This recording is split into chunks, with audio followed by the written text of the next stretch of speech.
أعوذ بالله من الشيطان الرجيم. بسم الله الرحمن الرحيم.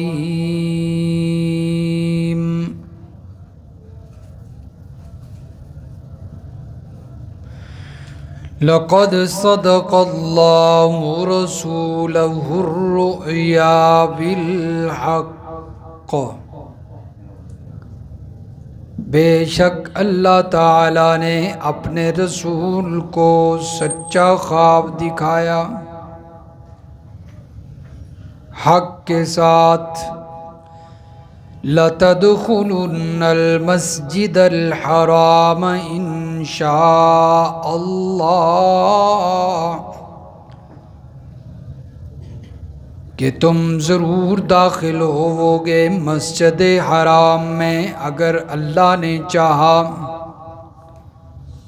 آمنین محلقین رؤوسکم ومقصرین لا تخافون، امن کے ساتھ تم سر منڈواتے ہوئے ہوگے اور کوئی بال کتروائے گا، کسی طرح کا تمہیں خوف نہیں ہوگا. فَعَلِمَ مَا لَمْ تَعْلَمُوا فَجَعَلَ مِن دُونِ ذَلِكَ فَتْحًا قَرِيبًا. اللہ تعالیٰ کو وہ باتیں معلوم ہیں جو تم نہیں جانتے، پھر اس سے پہلے ایک قریب فتح دے دی. هو الذی ارسل رسولہ بالہدی ودین الحق، وہی ذات ہے کہ جس نے بھیجا اپنے رسول کو ہدایت دے کر اور سچا دین دے کر دین اسلام. لِیُظْہِرَہُ عَلَى الدِّینِ کُلِّهِ، تاکہ وہ تمام دینوں پر اس دین کو غالب فرما دے. وَكَفَى بِاللَّهِ شَہِیدًا، اور اللہ تعالی گواہی کے طور پر کافی ہے. سبحان ربک رب العزت عما یصفون وسلام علی المرسلین والحمد للہ رب العالمین. اللہم صل علی محمد وعلی آل محمد کما صلیت علی ابراہیم وعلی آل ابراہیم انک حمید مجید. اللہم بارک علی محمد وعلی آل محمد کما بارکت علی ابراہیم وعلی آل ابراہیم انک حمید مجید. سورۃ الفتح کی آیت نمبر 27 اور 28 کی تلاوت کی گئی ہے. گزشتہ درس میں اللہ تبارک و تعالی نے کفار کا مسلمانوں کو مسجد حرام سے روک دینا اور ان کی قربانیوں کو، اس کے باوجود اللہ تبارک و تعالی نے دونوں فریقوں کو جنگ سے بچا لیا، روک دیا. اس کی وجہ اور حکمت کیا تھی اللہ تبارک و تعالی نے بیان فرما دی. اس لیے کہ مکہ میں مسلمان بھی موجود تھے، اگر جنگ ہو جاتی تو مسلمانوں کے ہاتھوں وہ مسلمان مارے جاتے اور نقصان ہو جاتا. فرمایا کہ یہاں پر کفار نے جو مسلمانوں کو روکا تھا اس کی وجہ کیا تھی؟ فرمایا وہ محض ضد تھی، جاہلیت والی ضد اور عار، اس کی وجہ سے انہوں نے روکا. لیکن اللہ تبارک و تعالی نے مسلمانوں کو اطمینان دینے کے لیے سکینت نازل فرما دی اور خاص اپنی طرف سے رحمت فرمائی، جس کی وجہ سے مسلمانوں کے دل فرمایا وہ مطمئن ہو گئے، اور اللہ تعالیٰ نے ان کے دلوں میں تقوی والی بات اور فرمایا پرہیزگاری اتار دی، تاکہ جو ہے وہ اپنے تقوی کی وجہ سے اللہ تعالیٰ کے پیغمبر کی اتباع کر سکیں۔ اب ایک شبہ، اس کا جواب اللہ تعالیٰ نے دیا ہے کہ نبی علیہ الصلاۃ والسلام نے مسلمانوں کو اس خواب کے بارے میں جب بتایا کہ میں نے خواب دیکھا ہے کہ ہم عمرہ کے لیے گئے ہیں اور وہاں پر بعض لوگ سر منڈوا رہے ہیں، بعض اپنے بال کٹوا رہے ہیں، طواف کر رہے ہیں، تو مسلمان خوش ہو گئے کہ ہم تو واقعتاً عمرہ کے لیے جائیں گے۔ اللہ کے نبی کا خواب وہی ہوتا ہے، سچا ہوتا ہے۔ لیکن جس وقت یہاں سے مسلمانوں کو واپس جانا پڑا حدیبیہ کے مقام سے، اب عمرہ تو نہ کیا، تو بعض صحابہ کرام نے اس بات کا اظہار بھی فرمایا کہ آپ نے خواب دیکھا تھا اور اللہ کے نبی کا خواب سچا ہوتا ہے، تو یہ کیسے ہو سکتا ہے کہ ہم عمرہ کیے بغیر واپس جا رہے ہیں؟ بلکہ حدیث پاک ہے، نبی علیہ الصلاۃ والسلام سے حضرت عمر فاروق رضی اللہ تعالیٰ عنہ نے پوچھا، اللہ کے نبی کے پاس آ گئے، فرمایا یا رسول اللہ آپ اللہ کے سچے نبی نہیں ہیں؟ فرمایا میں اللہ کا سچا نبی ہوں۔ فرمایا ہم حق پر ہیں اور وہ باطل پر ہیں کفار، ایسا نہیں ہے؟ فرمایا کیوں نہیں، ایسا ہی ہے۔ فرمایا کہ پھر ہمیں اس دین پر ہوتے ہوئے ذلت کیوں دیکھنی پڑ رہی ہے؟ نبی علیہ الصلاۃ والسلام نے فرمایا میں اللہ کا سچا نبی ہوں، ہم حق پر ہیں اور اللہ تعالیٰ ضرور میری مدد فرمائے گا۔ باقی رہی یہ بات کہ ہمیں اس سال عمرہ نہیں کرنے دیا جا رہا، تو میں نے آپ کے سامنے جب خواب بیان کیا تھا تو میں نے یہ تھوڑی کہا تھا کہ اسی سال ہی عمرہ کریں گے، میں نے وقت تو نہیں متعین بتایا تھا کہ ہم عمرہ کب کریں گے۔ چنانچہ پھر حضرت عمر فاروق رضی اللہ تعالیٰ عنہ حضرت ابوبکر کے پاس جا کر بھی یہی باتیں کر رہے تھے۔ حضرت ابوبکر رضی اللہ تعالیٰ عنہ نے بھی وہی جواب دیا جو اللہ کے نبی نے دیا، بھی آئی نہیں۔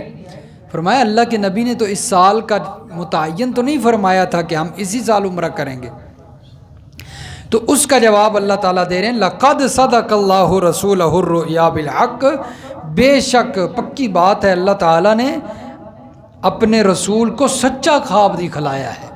یہ جو خواب دیکھا تھا نبی علیہ السلام نے، یہ سچا خواب تھا بالحق کی، جو واقع کے مطابق تھا۔ تو اس لیے کوئی بھی خواب دیکھنا ضروری نہیں ہوتا کہ اسی سال ہی اور اسی وقت ہی پورا ہو جائے۔ یہ دیکھیں سورۃ یوسف ہے، حضرت یوسف علیہ الصلاۃ والسلام کے خواب کا ذکر اللہ فرما رہے ہیں، سورۃ یوسف آیت نمبر 100۔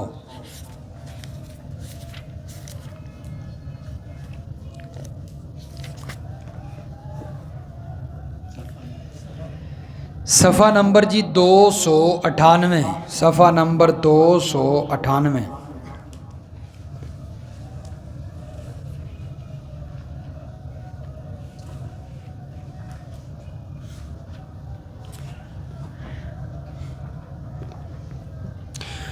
اور سورۃ یوسف کی آیت نمبر 100 ہے جی۔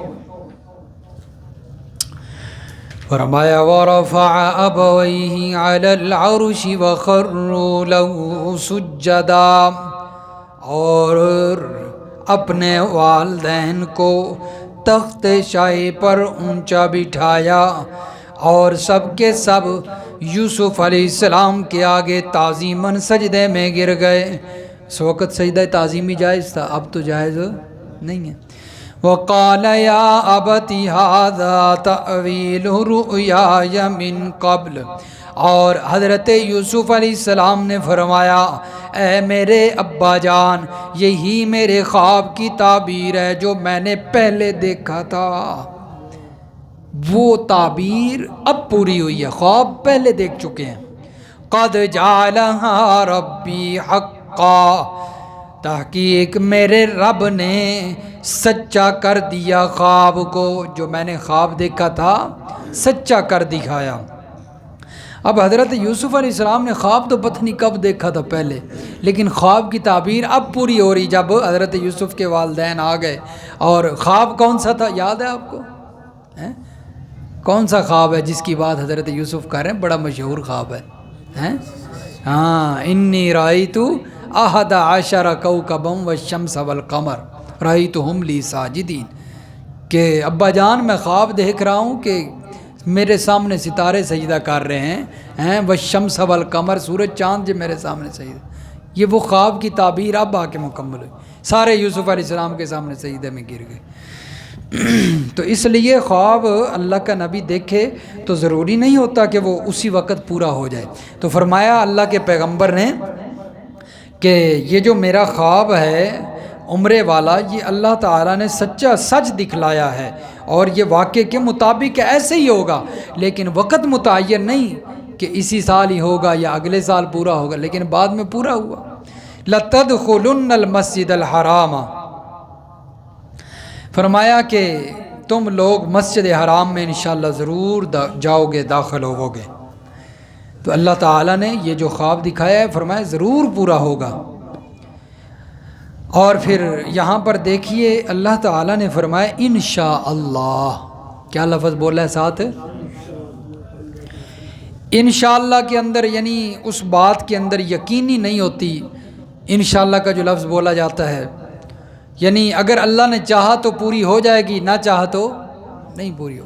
لیکن یہ خواب تو یقینی ہو چکا ہے نا، خواب سچا تب ہی ہوتا ہے جب یہ بات یقینی ہو۔ تو انشاءاللہ پھر کیوں اللہ تعالیٰ نے فرمایا؟ مختلف جواب دیے گئے ہیں۔ ابن کثیر رحمہ اللہ فرماتے ہیں یہاں پر جو انشاءاللہ ہے نا جی، یہ اس بات کی تاکید اور یقین دہانی کے لیے لایا گیا ہے، یعنی یہ بات جو ہے خواب والی یہ پکی اور یقینی ہے، اس میں کوئی شک نہیں ہے، یہ ضرور پوری ہو کر رہے گی۔ اور بعض مفسرین فرماتے ہیں یہاں پر جو انشاءاللہ ہے یہ ادب سکھلانے کے لیے لایا گیا ہے، ادب کے لیے، کہ جب بھی تم کوئی بات کہو تو اس کے ساتھ انشاءاللہ ضرور کہا کرو۔ جس طرح کہ سورۃ الکہف کے اندر اللہ تعالیٰ نے اپنے نبی کو جو ہے وہ فرمایا ہے اور بتایا ہے۔ سورۃ الکہف ہے پارہ نمبر 15، صفحہ نمبر 357، صفحہ 357۔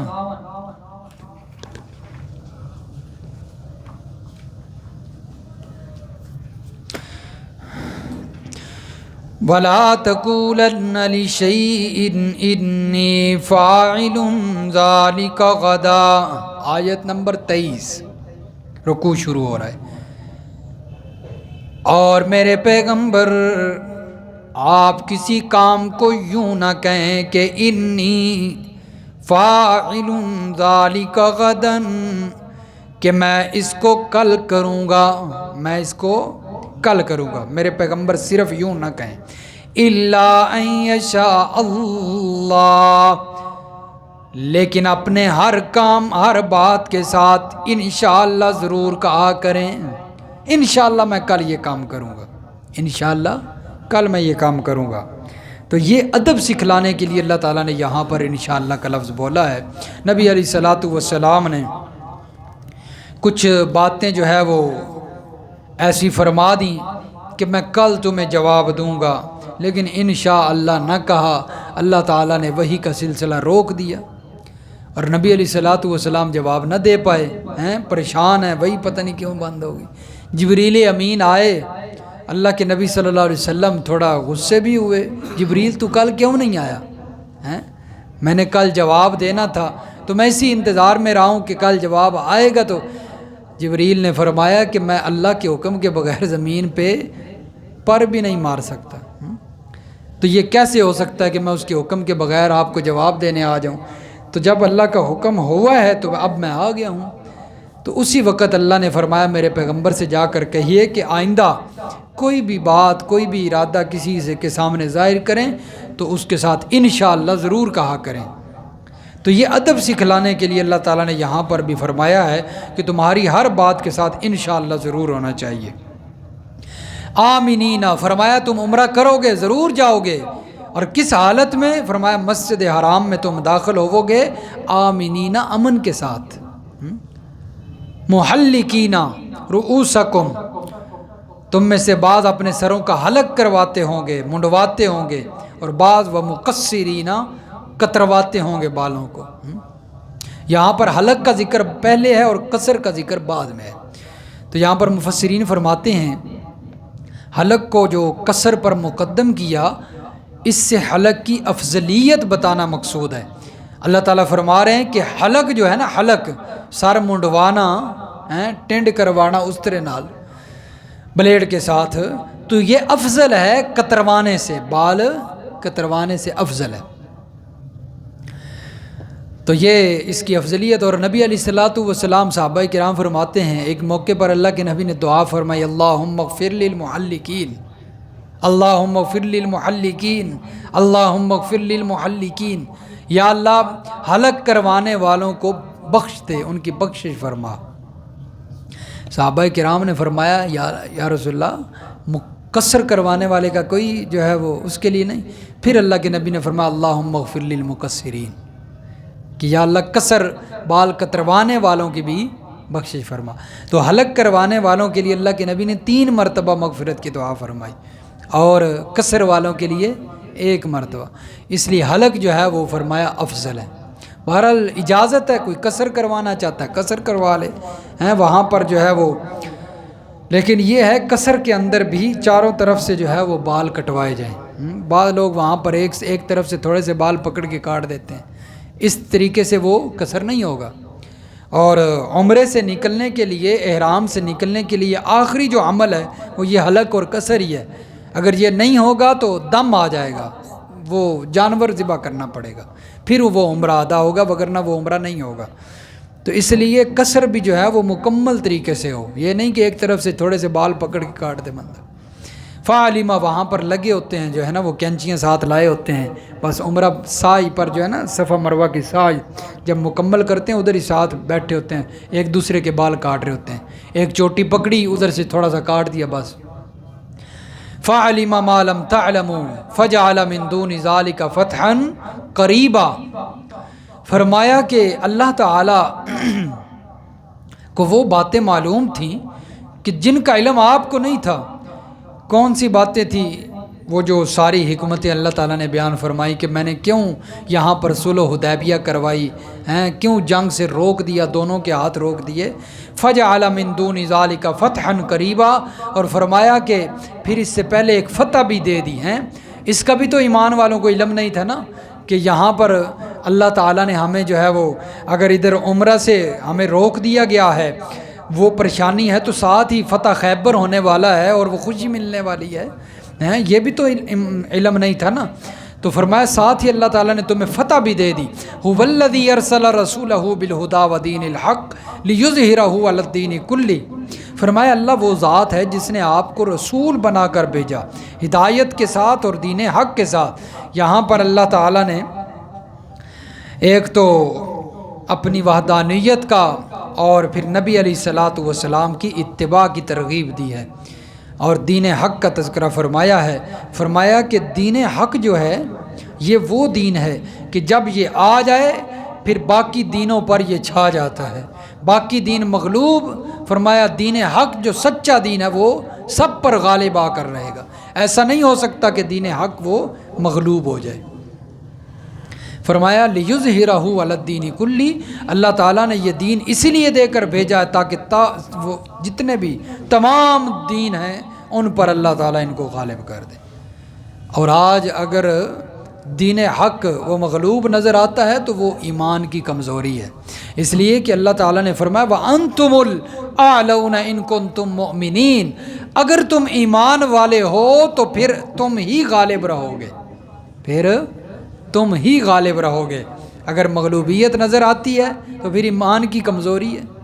ہیں، کیونکہ اللہ تعالیٰ نے فرمایا کہ ایمان ہوگا تو پھر تم پر کوئی غالب نہیں آ سکتا، تم پر کوئی غالب نہیں آ سکتا۔ اب دیکھیے ایمان کی مضبوطی دیکھیے، ہیں حماس کے اندر، غزہ کے اندر ان کا ایمان دیکھا کتنا مضبوط تھا، غالب آئے ہیں کہ نہیں آئے ہیں؟ کافروں کو جو ہے مجبوراً جنگ بند کرنا پڑی ہے۔ اب تو جو ہے وہ اسرائیل کے پاس، جب امریکہ خود جو ہے وہ پستی میں جا رہا تھا، ادھر سے ہی مدد آ رہی تھی، تو اب جب اسرائیل کی مدد ہی بند ہو گئی تو جنگ تو بند ہونی تھی۔ لیکن اس کا حماس کا، فلسطینیوں کا ایمان دیکھیے، ایمان نہیں ڈگمگایا، ان کا ایمان مضبوط رہا ہے۔ مارے گئے، شہید ہو گئے، بچے قربان کرنے پڑ گئے، پورا خاندان قربان کرنا پڑ گیا، لیکن مغلوب نہیں نظر آئے، غالب رہے ہیں۔ اللہ تعالیٰ نے ان کو غالب کیا کہ نہیں کیا؟ اس لیے فرمایا کہ اگر تم ایمان والے ہو تو اللہ تمہیں غالب ہی رکھے گا، اگر مغلوب نظر آتے ہو تو پھر ایمان کی کمزوری ہے۔ فرمایا ہم نے دین حق کو اس لیے نہیں بھیجا کہ یہ جا کر مغلوب ہو جائے، اللہ تعالیٰ کے پیغمبر آئے دین حق کو لے کر، پھر غالب ہی نظر آئے ہیں۔ اور یہ ایسا دین ہے کہ جس نے آ کر ہر چیز مہیا کی ہے، عبادت کا طریقہ بتایا، معاشرت کا طریقہ بتایا، معاملات بتائے ہیں، سیاست بتائی، ہر چیز کا علم دیا اس دین نے۔ تو وہ صرف دین اسلام ہے۔ اگر کوئی یہ چیز سکھا سکتا ہے تو وہ محض دین اسلام سکھا سکتا ہے، جو انسان کے مکمل جو ہے وہ ضابطہ حیات بتاتا ہے کہ کیسے زندگی گزارنی ہے۔ فرمایا علی الدین کلہ وکفیٰ باللہ شہیدا، اور اس بات پر اللہ تعالیٰ گواہ ہے۔ اللہ تعالیٰ سمجھ نصیب فرمایا، عمل کی توفیق۔